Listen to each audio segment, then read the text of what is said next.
So President Obama convened the Task Force on 21st Century Policing after those two very important incidents of police violence occurred a couple of years ago. One, the death of Michael Brown in Ferguson, Missouri, and then second, Eric Garner's death here in New York at the hands of police. And the president was particularly concerned about the social unrest that followed both of these incidents, not just the deaths themselves, but also the ways in which the criminal justice system processed or didn't the officers involved in those incidents. And the idea was that we would give the president, we meaning the task force, recommendations about how to improve trust and confidence in policing while at the same time advancing public safety concerns. What was interesting about the task force is it was the first and only presidential task force on policing in the United States. There's definitely hope for police reform to occur during the time period that this administration will cover. I don't think it's realistic to expect the current administration to be at the leading edge of that reform. You know, Attorney General Sessions has indicated that he seems to be interested in what I would call criminal justice of the 1980s at best, where prosecutors and police were very much concerned about a get tough approach, throwing more people in prison, pursuing higher and longer sentences. History has shown that approach not to be effective. And history has also shown that approach to fundamentally undermine public trust, not only in policing, but other components of the criminal justice system. Current law enforcement leaders across the country have recognized this fact. They have turned away from those ideas and are pursuing the ideas that I talked about in my talk today. You know, what it takes to actually enhance the public legitimacy of the criminal justice system. So I think that there will continue to be reform, but it will not be led out of the Department of Justice. The federal government has a few levers at its disposal.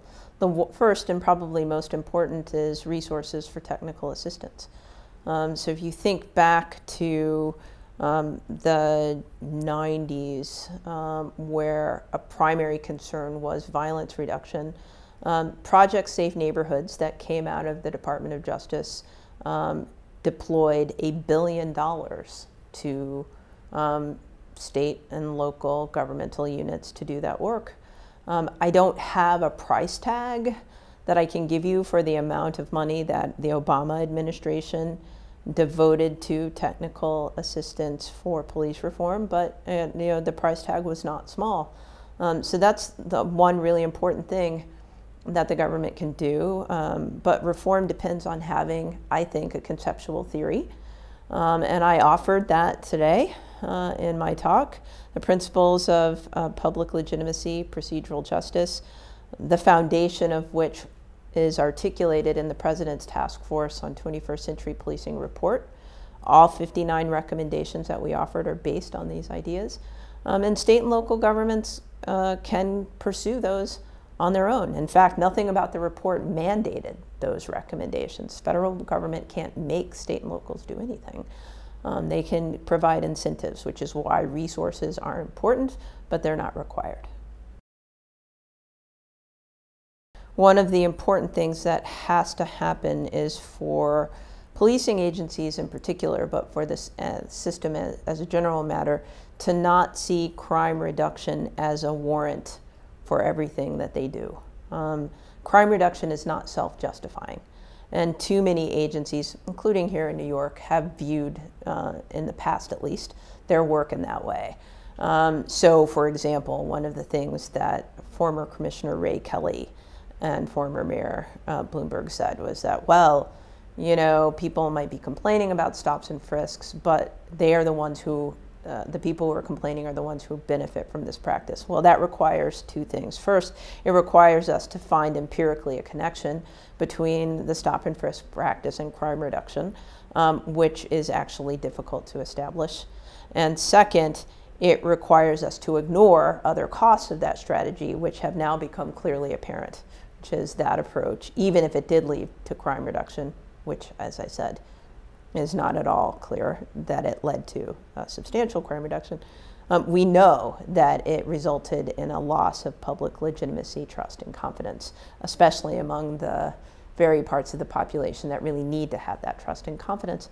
So the mission statement, I think, is that components of the criminal justice system should be very much concerned about how what those legal actors do lead to public trust. Procedural justice is one of these wonky terms. So here's what it basically means, is that when coming to conclusions about the fairness of legal authorities, what do people care about? And what they care about is how authorities exercise their power and go about carrying out policies more than the outcomes of those procedures. People care about whether they are given an opportunity for input to tell their side of the story. They care about being able to understand how decisions are carried out. You know, they care about being treated with dignity and respect, and they care about being able to assess whether in their interactions with authorities, those authorities believe that they count. And they figure that out by looking at how they're treated, how their friends are treated, and how people like them have been treated over time. And that's just a different way, fundamentally different way for legal authorities to think about their work. You know, legal authorities who think about their work in terms of putting more and more people in prison because they think that's the best way to get people to comply with the law aren't going to be thinking about their jobs in the way that I just suggested that they should. And if they want to do a better job, if they want people to trust them, engage with them, cooperate with them, and be effective and active members of their communities, then they need to think much more seriously about the ideas that I've spoken about today.